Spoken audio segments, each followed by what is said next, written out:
आज हम बनाएंगे तिल मूंगफली की गजक, जिसमें हम डालेंगे मखाने, जिससे इसका टेस्ट और भी ज़्यादा इन्हेंस हो जाएगा और ये और भी ज़्यादा हेल्दी भी हो जाएंगे।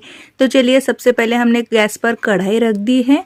उसमें पहले हम मखाने को भूनेंगे। तो यहाँ पे हमें सभी चीज़ों को ड्राई रोस्ट ही करना है। मखाने को अच्छे से भून लीजिएगा। इसमें घी या तेल डालने की कोई ज़रूरत नहीं होती है, इसको हमें ऐसे ही भूनना है।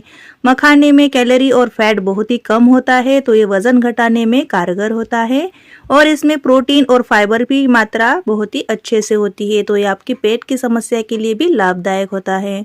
1 कटोरी मखाने लिए थे, तो हमने इसमें 2 कटोरी मूंगफली ली है। मूंगफली खाने के भी ढेर सारे फायदे हैं।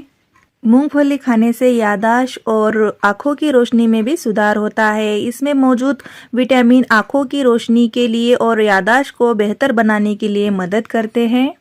मूंगफली में विटामिन B3 और नियासिन से भरपूर होता है। मूंगफली में मौजूद तत्व पेट की जुड़ी कई समस्याओं में राहत देने में काम करते हैं। इसे नियमित रूप से खाने से कब्ज की समस्या भी दूर हो जाती है। तो यहाँ पे हमने लिया है और 2 कटोरी सफ़ेद तिल। सर्दियाँ चल रही है और तिल का सेवन ना करें ऐसा तो हो ही नहीं सकता। स्पेशली सर्दियों में सफ़ेद तिल हो या काले तिल हमें ज़रूर से खाने चाहिए। अगर आपकी स्किन रूखी सूखी है, बेजान है, बालों की समस्या है, तो आप तिल का सेवन ज़रूर से करिएगा। तिल हड्डियों के लिए भी बेहतर माने गए हैं क्योंकि इसमें तेल का स्रोत है। और देख सकते हैं तिल भूनने में ज़्यादा वक्त नहीं लगता है। लो फ्लेम पर ही हमें इसको भूनना होता है। चटकने की आवाज़ आ जाए तो हमने इसको निकाल लिया है, तो साइड में रख देंगे। और कढ़ाई में हमने डाल दिए हैं 2 कटोरी पोहा। जी हाँ, जिससे हम सुबह कांदा पोहा बनाते हैं ना नाश्ते के लिए, वही पोहा है। पोहा डालने से वड़ियों का टेक्सचर और भी ज़्यादा बढ़ जाता है और उसका टेस्ट भी बढ़ता है। तो आप इस वड़ी में एक बार पोहा डालकर ज़रूर देखिए। जब भी आप तिल की गजक बनाएंगे तो तिल मूंगफली की गजक में आप 1 कटोरी पोहा जरूर से डाल दीजिएगा। फर्क आपको ही नजर आएगा।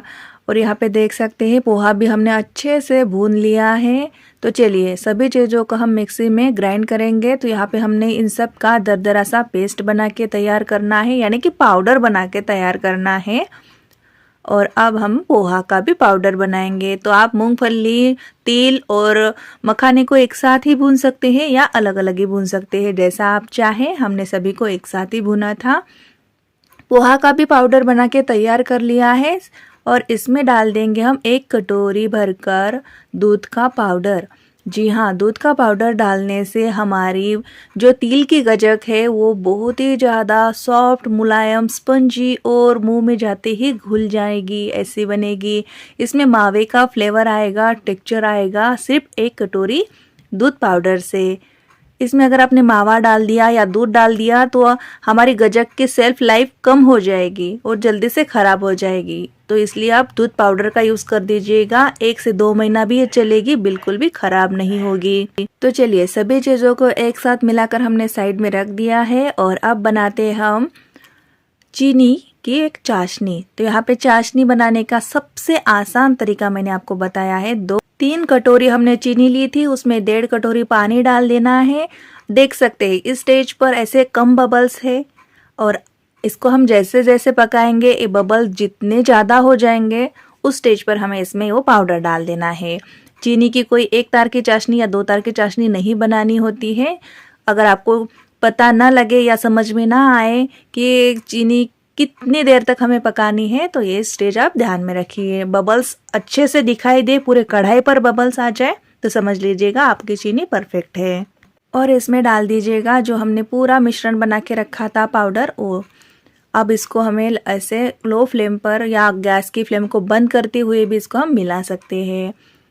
अगर यहाँ पे हमने चीनी को ज़्यादा पका लिया तो हमारी गजक कड़क बन जाएगी और आपको टाइम भी नहीं मिलेगा उसको अच्छे से सेट करने के लिए।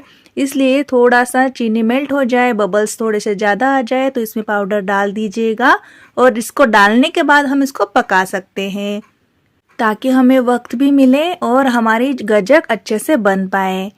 ये उन लोगों के लिए जिनको चाशनी समझ में नहीं आती है। अगर आप पहली बार भी ये गजक बनाएंगे तो बिल्कुल भी ख़राब नहीं होगी, क्योंकि सबसे आसान तरीके से मैंने चाशनी बनाने का तरीका आपको बता दिया है।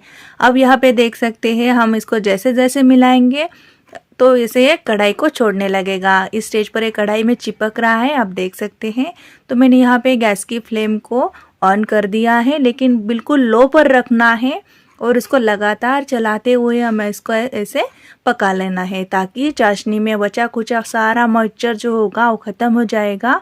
देख सकते हैं आप इस वक्त पे मुझे लगातार पकाते हुए इसको 1 से 1.5 मिनट हो चुका है और एक कढ़ाई को छोड़ रहा है। तो इस स्टेज पर हम इसमें डाल देंगे 1 चम्मच भरकर घी। इस स्टेज पर घी डालना ज़रूर है, क्योंकि या इस स्टेज पर अगर घी डालेंगे तो गजक में एक अलग ही चमक आएगी, एक शाइन आएगी और वो सॉफ्ट मुंह में खाते ही घुल जाने वाली गजक बन जाएगी, क्योंकि घी से सॉफ्टपन आता है उसमें। तो 1 चम्मच घी इस स्टेज पर ज़रूर से डाल दीजिएगा। तो आप देख सकते हैं पूरी तरह से कढ़ाई को छोड़ रहा है। तो ऐसे स्टेज आ जाए, या आप इसमें से थोड़ा सा पोर्शन ले लीजिए, हाथ पर उसकी गोली जैसी बनाकर देख सकते हैं। अगर आपको लगे ये बर्फ़ी जमने के लिए परफेक्ट है, तो आप इसको एक किसी भी घी से ग्रीस किए हुए प्लेट में इसको ट्रांसफ़र कर लीजिएगा। तो है ना आसान। तो इसे अब हम अच्छे से प्लेट में फैला देते हैं। ये स्टेज हमें जल्दी जल्दी करनी होती है, क्योंकि चाशनी पक चुकी है और जैसा है वैसा ही ये जमने लगेगा। तो यहाँ पे जल्दी से कर लीजिएगा। किसी कटोरी से या स्पैचुला से आप कर सकते हैं। घी से ग्रीस कर लीजिएगा और ऊपर का जो सरफेस है उसको प्लेन करना है, ताकि दिखने में गजक अच्छी लगे। देख सकते हैं ये अभी से ही जमने लगी है। तो जल्दी जल्दी हमें हाथ चलाना होगा और इसको अब अच्छे से हमने प्लेन कर दिया है, आप देख सकते हैं। और ये थोड़ा सा गर्म है, अभी तक ये पूरा ठंडा नहीं हुआ है, तो हम इसी स्टेज पर इसमें निशान लगा देंगे। नहीं तो ये पूरी तरह से अगर ठंडा हो गया तो इसमें निशान नहीं लगेंगे और आपकी गजक की जो शेप है वो अच्छे से नहीं निकल के आएगी। तो आप इसको किसी भी तरह से कट कर सकते हैं, जैसे स्क्वायर शेप में या ट्रायंगुलर शेप में, जैसा आपको पसंद हो वैसा कर दीजिएगा। और इसे 1 से 2 घंटे के लिए हमें सेट होने के लिए रूम टेम्परेचर पर ही रहने देना है। ये बहुत ही जल्दी सेट हो जाता है अगर आपने चाशनी अच्छे से बना ली तो। चलिए अब यहाँ पे मैं 2 घंटे हो गए हैं, मैं आपको इसमें से एक वड़ी निकाल के दिखाती हूँ। हमारी गजक कितनी परफेक्ट बनी है,